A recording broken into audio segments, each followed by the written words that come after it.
Hello dear students, मैं doctor Shipra Verma आपका स्वागत करती हूँ अपने यूट्यूब चैनल ट्राइडेंट एजुकेशन में। आज मैं भारतीय विदेश नीति एवं अंतर्राष्ट्रीय संबंध जो पॉलिटिकल साइंस का सेक्शन है उससे वीडियो लेकर आई हूँ और ये इस सेक्शन का पार्ट 4 है। इसके पहले भी 3 पार्ट्स बन चुके हैं भारतीय विदेश नीति एवं अंतर्राष्ट्रीय संबंध पे। तो अगर आपने उन वीडियोस को नहीं देखा है तो प्लेलिस्ट मैंने क्रिएट कर दी है यूपी पीसीएस जेआईसी लेक्चरर और असिस्टेंट प्रोफेसर एग्ज़ाम की, तो आप लोग उन प्लेलिस्ट पे जाकर उन वीडियोस को देख सकते हैं। अब आप मुझे इंस्टा पे भी ज्वाइन कर सकते हैं। इंस्टा का लिंक है ट्राइडेंट एजुकेशन। इस वीडियो और पिछले सभी वीडियो के पीडीएफ प्राप्त करने के लिए आपने टेलीग्राम चैनल को ज्वाइन कर लीजिए। Trident education doctor Shipra Verma के नाम से है और ये जो मेरा यूट्यूब चैनल है वो political science, civics, public administration, PSIR, mains optional subject, mains sense and writing के लिए भी तैयारी करवाता है। तो आप लोग मुझे मैसेज कर सकते हैं। तो इन सब्जेक्ट की तैयारी के लिए भी आप लोग मुझे मैसेज कर सकते हैं। कमेंट सेक्शन में अपना सुझाव मुझे दे सकते हैं। इंस्टा पे मुझे ज्वाइन कर लीजिए, वहाँ आप लोग मुझे मैसेज दे सकते हैं, क्वेरी कर सकते हैं। आपको किस तरह से तैयारी करनी है आप लोग अपने सुझाव भी दे सकते हैं। तो चलिए शुरू करते हैं अपना वीडियो का पहला क्वेश्चन।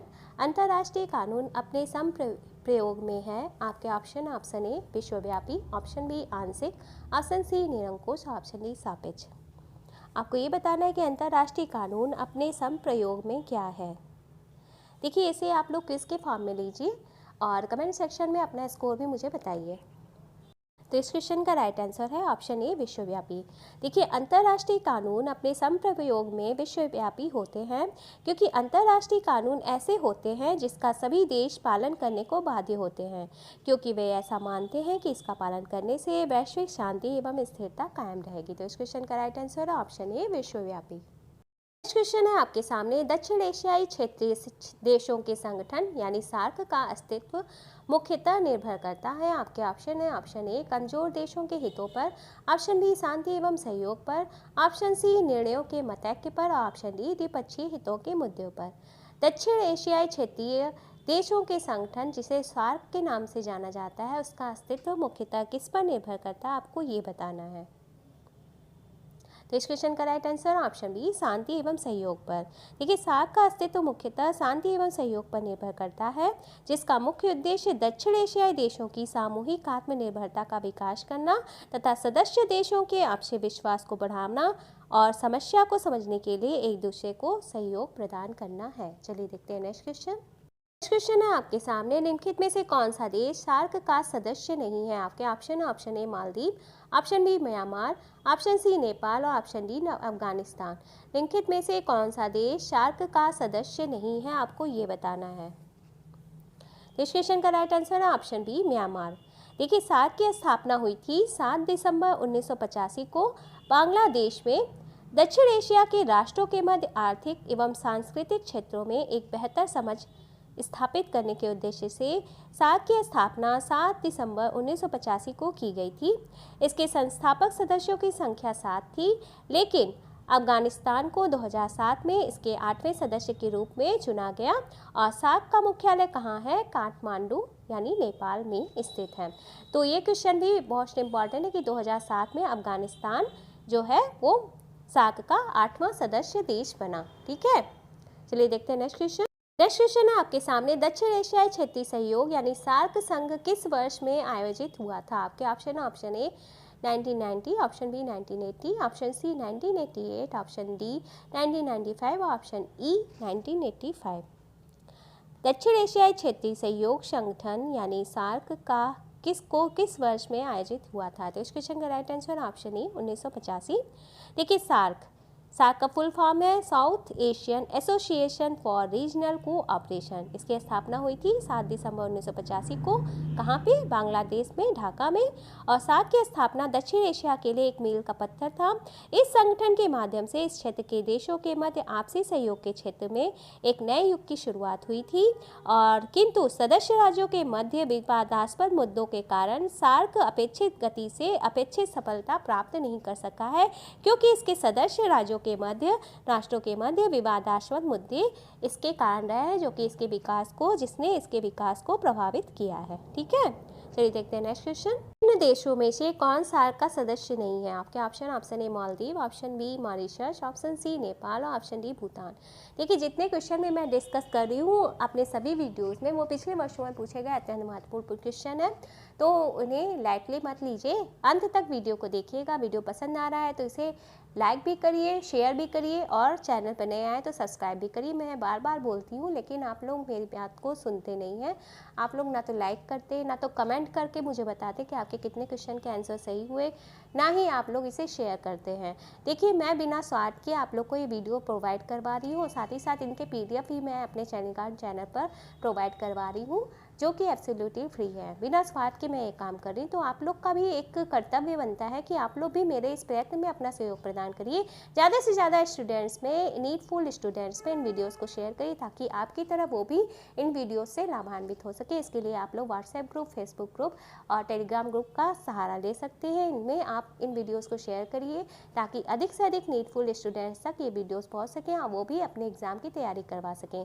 ये जो वीडियोज़ हैं वो net exam, PGT exam, PGT exam और DSSB PGT एग्ज़ाम और स्कूल लेक्चर एग्ज़ाम, साथ ही GIC लेक्चर एग्ज़ाम और असिस्टेंट प्रोफेसर, इन सभी एग्ज़ाम के लिए मोस्ट बेनिफिशियल। तो ये जो वीडियो है ये सभी एग्ज़ाम के लिए बेनिफिशियल है, तो आप लोग इन्हें ज़रूर से देखिए।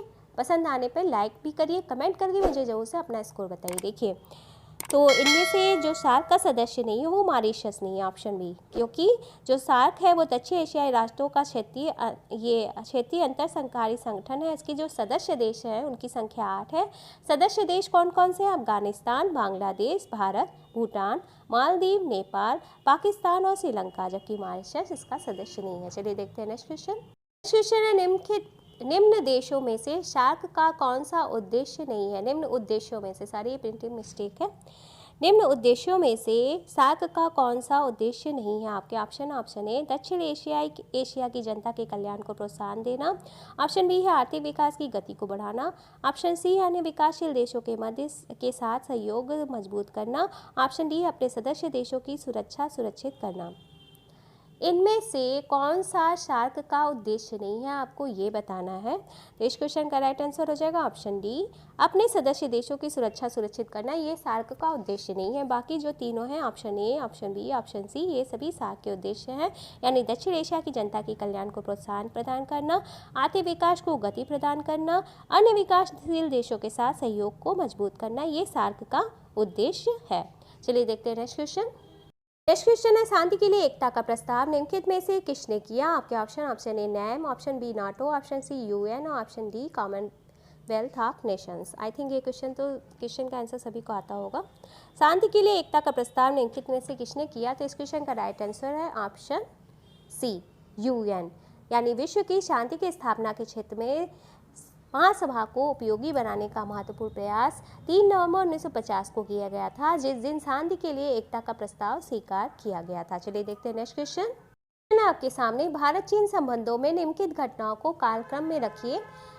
तो ए में जो है घटना वो है दलाई लामा का भारत में प्रवेश, बी में है भारत द्वारा पीपुल्स रिपब्लिक ऑफ चाइना को मान्यता प्रदान करना, सी है पंचशील समझौता और डी है भारत चीन के दौत्य संबंधों की 50वीं वर्षगांठ। तो इन घटनाओं को आपको कालक्रम में सजाना है, यानी पहले कौन सी घटना हुई, उसके बाद में कौन सी घटना हुई, उसके बाद कौन सी घटना हुई और लास्ट में कौन सी घटना हुई। तो ये कूट की सहायता से आपको अपना आंसर चूज करना है। ऑप्शन ए में है चौथा, पहला, तीसरा, दूसरा, ऑप्शन बी में है दूसरा, तीसरा, पहला और चौथा, ऑप्शन सी में है पहला, चौथा, तीसरा और दूसरा और तीसरा, ऑप्शन डी में है पहला, तीसरा, पहला, चौथा और दूसरा। देखिए, आप लोग पॉज कर सकते हैं वीडियो को, कमेंट्स करके मुझे जोर से बताया करिए कि आपके कितने क्वेश्चन सही हो रहे हैं। तो इस क्वेश्चन का राइट आंसर है ऑप्शन बी, यानी पहले जो है भारत द्वारा पीपुल रिपब्लिक ऑफ चाइना को मान्यता प्रदान की गई, उसके उपरांत पंचशील समझौता हुआ, उसके उपरांत दलाई लामा का भारत में प्रवेश हुआ, सबसे लास्ट में जो हुआ भारत चीन के दौत्य संबंधों की 50वीं वर्षगांठ। ठीक है, तो भारत एवं चीन क्या है? पड़ोसी राष्ट्र है और इनमें प्राचीन काल से सांस्कृतिक संबंध चले आ रहे हैं, जिसका इतिहास भी साक्षी है। दोनों साथ ही साथ स्वतंत्र हुए थे 1947 में, और मतलब भारत 1947 स्वतंत्र हुआ था और चीन 1949 में। तो इस क्वेश्चन का राइट आंसर है ऑप्शन बी। क्वेश्चन है सूची मिलान का। तो सूची ए है, सूची बी है, सूची पहले और सूची दूसरा है। तो ए है, उसके सामने ए है भारत की विदेश नीति का निर्माता, उसके सामने सुभाष चंद्र बोस। बी में है रूस, उसके सामने चीन। सी में है पंचशील, उसके सामने पुतिन। और आज़ाद हिंद फौज है डी में, उसके सामने जवाहरलाल नेहरू। आपको कोड की सहायता से अपना सही उत्तर चुनना है, ठीक है। चाहे तो आप वीडियो को पॉज भी कर सकते हैं। तो जो इसका राइट आंसर है वो है ऑप्शन ए, यानी ए का चौथा, बी का तीसरा, सी का दूसरा और डी का पहला। यानी भारत की विदेश नीति के निर्माता कौन कहे जाते हैं? जवाहरलाल नेहरू। रूस का संबंध हो जाएगा पुतिन से, पंचशील का संबंध हो जाएगा चीन से और आज़ाद हिंद फौज का संबंध हो जाएगा सुभाष चंद्र बोस से। चलिए देखते हैं नेक्स्ट क्वेश्चन। तो इस क्वेश्चन का राइट आंसर है ऑप्शन ए, ठीक है। क्वेश्चन है आपके सामने, निम्नलिखित में से कौन सा राष्ट्रीय शक्ति का तत्व नहीं है? कौन सा राष्ट्रीय शक्ति का तत्व नहीं है? ऑप्शन ए नेतृत्व, ऑप्शन बी राष्ट्रीय चरित्र, ऑप्शन सी राष्ट्रीय संसाधन, ऑप्शन डी दल प्रणाली। क्वेश्चन का राइट आंसर है ऑप्शन डी दल प्रणाली। देखिए, राष्ट्रीय शक्ति किसी भी राज्य की वह शक्ति होती है जिसके माध्यम से कोई व्यक्ति अन्य राज्यों के व्यवहार, कार्य तथा नीतियों को प्रभावित करने की कोशिश करता है। तो राष्ट्रीय शक्ति के तत्व निम्नलिखित हैं: नेतृत्व, राष्ट्रीय चरित्र और राष्ट्रीय संसाधन, जबकि दल प्रणाली राष्ट्रीय शक्ति का तत्व नहीं है। चलिए देखते हैं नेक्स्ट क्वेश्चन। क्वेश्चन है आपके सामने सूची मिलान का क्वेश्चन है। ये भी आपको एक तरफ दिया गया है घटनाएं और दूसरी तरफ उन घटनाओं का जो जिस वर्ष में ये घटनाएं घटित हुई थी वो दिया गया है। तो ए में है भारत अमेरिका परमाणु सहयोग समझौता, उसके सामने 1999। बी में है भारतीय संसद पर आतंकवादी हमला, उसके सामने 2007। सी में है वाजपेयी की बस कूटनीति, उसके सामने 2001 और सार्क की स्थापना, उसके सामने 1985। आपको कोड की सहायता से, जो कोड दिए गए हैं उनकी सहायता से अपना उत्तर चुनना है। आप लोग चाहें तो वीडियो को पॉज कर सकते हैं। कमेंट सेक्शन में मुझे जोर से बताया करिए कि आपके कितने क्वेश्चन के आंसर सही हो रहे हैं। देखिए, इससे आपकी मेरे साथ बॉन्डिंग बढ़ेगी जब आप मेरे साथ ही साथ अपना आंसर कमेंट करेंगे, ठीक है। तो इस क्वेश्चन का राइट आंसर हो जाएगा ऑप्शन ए, यानी ए का दूसरा, यानी भारत अमेरिका परमाणु सहयोग समझौता हुआ था 2007 में। बी का क्या हो जाएगा? तीसरा, यानी भारतीय संसद पर आतंकवादी हमला हुआ था सन 2001 में। सी का हो जाएगा पहला, यानी वाजपेयी की बस कूटनीति 1999 में ये हुआ था और वाजपेयी ने बस कूटनीति अपनाई थी। और ऑप्शन डी है सार्क की स्थापना हुई थी चौथा, यानी 1985 में। तो इस तरह से इस क्वेश्चन का राइट आंसर हो जाएगा ऑप्शन ए, ठीक है। ए का दूसरा, बी का तीसरा, सी का पहला और डी का चौथा। चलिए देखते हैं next question. Next question, SAARC का सचिवालय कहाँ स्थित है? ऑप्शन ए नई Delhi, option B Islamabad, option C Dhaka, option D Kathmandu. I think इसका आंसर तो सभी को पता होगा। तो इस क्वेश्चन का राइट आंसर क्या होगा? Option D Kathmandu. चलिए देखते हैं नेक्स्ट क्वेश्चन। क्वेश्चन है आपके सामने, ये भी सूची मिलान का है। तो ए में है भारत अमेरिका परमाणु सहयोग समझौता, उसके सामने जवाहरलाल नेहरू। बी में है ताशकंद समझौता, उसके सामने इंदिरा गांधी। सी में है शिमला समझौता, उसके सामने है लाल बहादुर शास्त्री। और डी में है पंचशील समझौता, उसके सामने मनमोहन सिंह। आपको दिए गए कोड की सहायता से अपना उत्तर चूज करना है। तो वीडियो को पॉज कर लीजिए और देख लीजिए इसका राइट आंसर क्या होगा। तो इस क्वेश्चन का राइट आंसर हो जाएगा ऑप्शन सी, ठीक है। यानी ए का चौथा, बी का तीसरा, सी का दूसरा और डी का पहला। ए का चौथा यानी भारत अमेरिका परमाणु सहयोग समझौता के समय भारत के प्रधानमंत्री थे मनमोहन सिंह। ताशकंद समझौता जब हुआ था तो उस समय भारत के प्रधानमंत्री थे लाल बहादुर शास्त्री। शिमला समझौता के समय भारत की प्रधानमंत्री थी श्रीमती इंदिरा गांधी। और पंचशील समझौता जब हुआ था तो उस समय भारत के प्रधानमंत्री थे श्री जवाहरलाल नेहरू। चलिए देखते हैं नेक्स्ट क्वेश्चन। तो इस क्वेश्चन का राइट आंसर क्या है? Option C. क्वेश्चन है आपके सामने स्क्रीन पर, क्षेत्रीय सदस्यता और सामान्य उद्देश्य के साथ अंतरशासकीय संगठन का उदाहरण निम्नलिखित में से कौन सा है? आपके ऑप्शन है, option A UNO, option B WHO, option C NATO यानी नाटो, ऑप्शन डी है सार्क। क्षेत्रीय सदस्यता और सामान्य उद्देश्य के साथ अंतरशासकीय संगठन का उदाहरण निम्नलिखित में से कौन है? तो इस क्वेश्चन का right answer option D SAARC. देखिए, सार्क जो है वो क्षेत्रीय सदस्यता और सामान्य उद्देश्य के साथ अंतरशासकीय संगठन है और इसमें स्थापना के समय 7 सदस्य देश थे, लेकिन वर्तमान समय में इसके सदस्यों की संख्या 8 है। और अफगानिस्तान इसका 8वां सदस्य कब बना, किस सन में, आप लोग मुझे कमेंट करके बताइएगा, ठीक है। क्वेश्चन है आपके सामने स्क्रीन पर, निम्नलिखित घटनाओं के घटने का सही कालानुक्रमिक अनुक्रम बताइए। तो पहला है फखरुद्दीन अली अहमद की मृत्यु, दूसरा है स्वतंत्रता के बाद कांग्रेस में प्रथम विभाजन, तीसरा है जम्मू एवं कश्मीर के प्रधानमंत्री के रूप में शेख मोहम्मद अब्दुल्ला की गिरफ्तारी, और चौथा है इंडो सोवियत संधि पर हस्ताक्षर। तो दिए गए ऑप्शन की सहायता से आपको इन्हें सही क्रम में बैठाना है, यानी पहले कौन सी घटना घटित हुई, उसके बाद क्या कौन सी घटना घटित हुई, उसके उपरांत कौन सी घटना घटित हुई, यानी कालक्रम के हिसाब से आपको ये जो है फैक्ट्स उन्हें सेट करना है। ठीक है, तो इस क्वेश्चन का राइट आंसर हो जाएगा ऑप्शन बी, यानी सबसे पहले जो घटना घटित हुई थी वो जम्मू एवं कश्मीर के प्रधानमंत्री के रूप में शेख मोहम्मद अब्दुल्ला की गिरफ्तारी हुई थी। उसके बाद स्वतंत्रता के बाद कांग्रेस में प्रथम विभाजन हुआ था। उसके उपरांत इंडो सोवियत संधि पर हस्ताक्षर हुआ था 1971 में, और उसके उपरांत यानी सबसे लास्ट में जो फैक्ट आएगा वो है फखरुद्दीन अली अहमद की मृत्यु। तो इस क्वेश्चन का राइट आंसर हो जाएगा ऑप्शन बी, तीसरा, दूसरा, चौथा और पहला। क्वेश्चन है आपके सामने, लीग ऑफ नेशंस का मौलिक सिद्धांत था। आपके ऑप्शन ए सामूहिक रक्षा, ऑप्शन बी अंतर्राष्ट्रीय शांति, ऑप्शन सी सामूहिक सुरक्षा, ऑप्शन डी अंतर्राष्ट्रीय भाईचारा। लीग ऑफ नेशंस का मौलिक सिद्धांत क्या था, आपको ये बताना है। इस क्वेश्चन का राइट आंसर हो जाएगा ऑप्शन सी सामूहिक सुरक्षा। देखिए, अंतर्राष्ट्रीय शांति और सुरक्षा को सुरक्षित करने के लिए एक स्पष्ट तथा पूर्ण प्रयत्न लीग ऑफ नेशंस के प्रतिज्ञा पत्र में किया गया था। इसकी स्थापना हुई थी 10 जनवरी 1920 को, और इसके संस्थापक देशों की कुल संख्या थी 22। इसका मुख्यालय जेनेवा यानी स्विट्जरलैंड में था। ठीक है, चलिए देखते हैं नेक्स्ट क्वेश्चन। क्वेश्चन है आपके सामने सूची मिलान का है।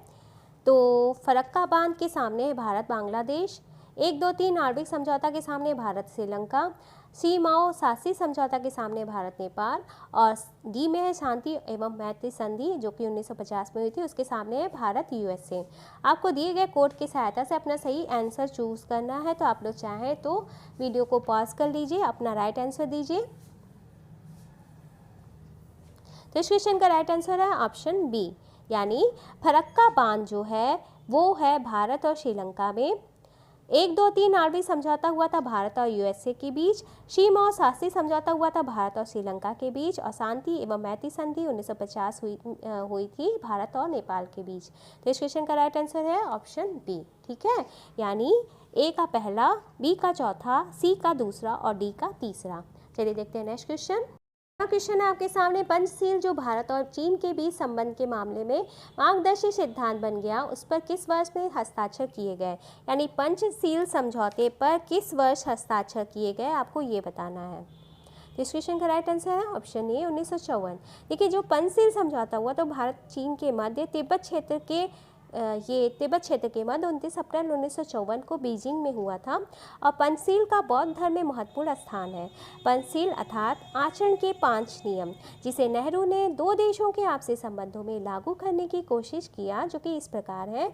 पंचशील के 5 सिद्धांत हैं, वो इस प्रकार है। एक दूसरे की क्षेत्रीय अखंडता और प्रभुसत्ता का सम्मान करना, एक दूसरे के खिलाफ आक्रमण न करना, एक दूसरे के आंतरिक मामलों में हस्तक्षेप न करना, समानता तथा पारस्परिक लाभ और शांतिपूर्ण सहअस्तित्व। ये पंचशील के 5 सिद्धांत हैं, और 29 अप्रैल 1954 को पंचशील समझौता हुआ था, भारत और चीन के बीच ये समझौता हुआ था।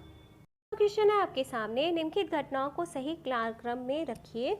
तो पहली घटना है चीन द्वारा भारत पर आक्रमण, दूसरा फैक्ट जो है वो बांग्लादेश स्वतंत्रता युद्ध, तीसरा फैक्ट है राजीव जयवर्धन समझौता, और चौथा फैक्ट है कारगिल युद्ध। आपको इन घटनाओं को सही कालक्रम में रखना है, यानी पहले कौन सी घटना हुई, उसके उपरांत कौन सी घटना घटित हुई। तो इस तरह से कूट की सहायता से आपको सही आंसर चूज करना है। ठीक है, तो इस क्वेश्चन का राइट आंसर हो जाएगा ऑप्शन ए, यानी पहले चीन द्वारा भारत पर आक्रमण हुआ, उसके उपरांत बांग्लादेश स्वतंत्रता युद्ध हुआ, राजीव जयवर्धन समझौता हुआ, और फिर कारगिल युद्ध हुआ। ऑप्शन ए है इसका राइट आंसर। ठीक है, चीन द्वारा भारत पर आक्रमण कब हुआ था, 1962 में। बांग्लादेश स्वतंत्रता युद्ध हुआ था 1971 में। राजीव जयवर्धन समझौता हुआ था 1987 में, और कारगिल युद्ध हुआ था 1999 में। ठीक है, तो 1, 2, 3, 4 ये सही कालक्रम है, यानी ये जो है घटनाएं ये सही कालक्रम में रखी गई हैं। चलिए देखते हैं नेक्स्ट क्वेश्चन, इस क्विज का लास्ट क्वेश्चन, प्रैक्टिस सेट का लास्ट क्वेश्चन है आपके सामने। इन घटनाओं को भी सही कालक्रम में व्यवस्थित करना है।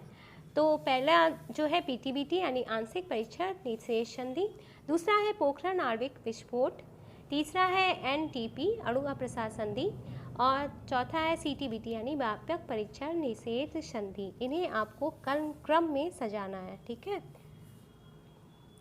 तो इस क्वेश्चन का राइट आंसर हो जाएगा ऑप्शन बी, इस क्वेश्चन का राइट आंसर है। पहले PTBT हुई थी संधि यानी अणु आंशिक परीक्षण निषेध संधि 1963 में हुई थी। उसके उपरांत NTP यानी 1968 में हुई थी अणु अप्रसार संधि। उसके उपरांत पोखरण आणविक विस्फोट प्रथम हुआ था 1974 में, और सबसे लास्ट में जो हुआ था वो है CTBT 1996 में हुई थी। तो ऑप्शन बी इसका राइट आंसर है। तो डियर स्टूडेंट्स, ये थे आज के 20 अत्यंत महत्वपूर्ण क्वेश्चन जो कि मेन परीक्षाओं में पूछे गए हैं। और किसी भी एग्ज़ाम को देने से पहले आपको प्रीवियस ईयर में पूछे गए क्वेश्चन को लगाना बहुत ज़रूरी है, क्योंकि इससे आपका रिवीजन हो जाता है। आप जज कर सकते हैं कि आपकी तैयारी किस स्तर पे है। और पिछले वर्ष परीक्षाओं में पूछे गए क्वेश्चन को लगाने से आपको ये पता चल जाएगा कि जो एग्ज़ाम में क्वेश्चन पूछे जाते हैं उनका नेचर क्या है, यानी किस तरह से क्वेश्चन पूछे जाते हैं विभिन्न टॉपिक से रिलेटेड, ठीक है।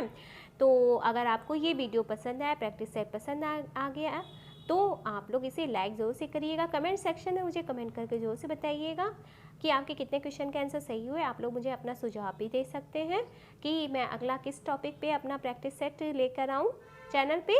और लाइक शेयर सब्सक्राइब कर दीजिए चैनल को, और बेल आइकन पे क्लिक कर दीजिएगा, उसे ऑल की सेटिंग पर सेट कर दीजिएगा ताकि मेरे आने वाली सही वीडियो की नोटिफिकेशन आपको मिल सके। देखिए, चैनल को सब्सक्राइब ज़रूर से कर दीजिएगा। मैं बार बार कह रही हूँ कि आप लोग चैनल को सब्सक्राइब कर दीजिएगा, क्योंकि बहुत से ऐसे लोग हैं जो बिना सब्सक्राइब के वीडियोस को देख रहे हैं। तो मुझे भी पता चलने दीजिए कि कितने लोग मुझे पसंद करते हैं। तो जब आप सब्सक्राइब करेंगे तो मुझे पता चल जाएगा कि कितने लोग मुझे पसंद करते हैं और मेरे द्वारा दिया गया वीडियो डेली देखते हैं, ठीक है। तो प्लीज़ सब्सक्राइब द चैनल। और हाँ, ये वीडियो यूज़फुल लग रहा होगा तो आप लोग इसे ज़्यादा से ज़्यादा शेयर कर दीजिएगा, बिकॉज शेयरिंग इज़ केयरिंग, ताकि आप ही की तरह अन्य नीडफुल स्टूडेंट्स तक ये वीडियो पहुंच सके, ठीक है। तो अगले प्रैक्टिस सेट के साथ आपके सामने फिर से प्रस्तुत होंगी। आप लोग टेलीग्राम चैनल भी ज्वाइन कर लीजिए और इंस्टा पे भी मुझे फॉलो कर लीजिए। तब तक के लिए बाय, टेक केयर।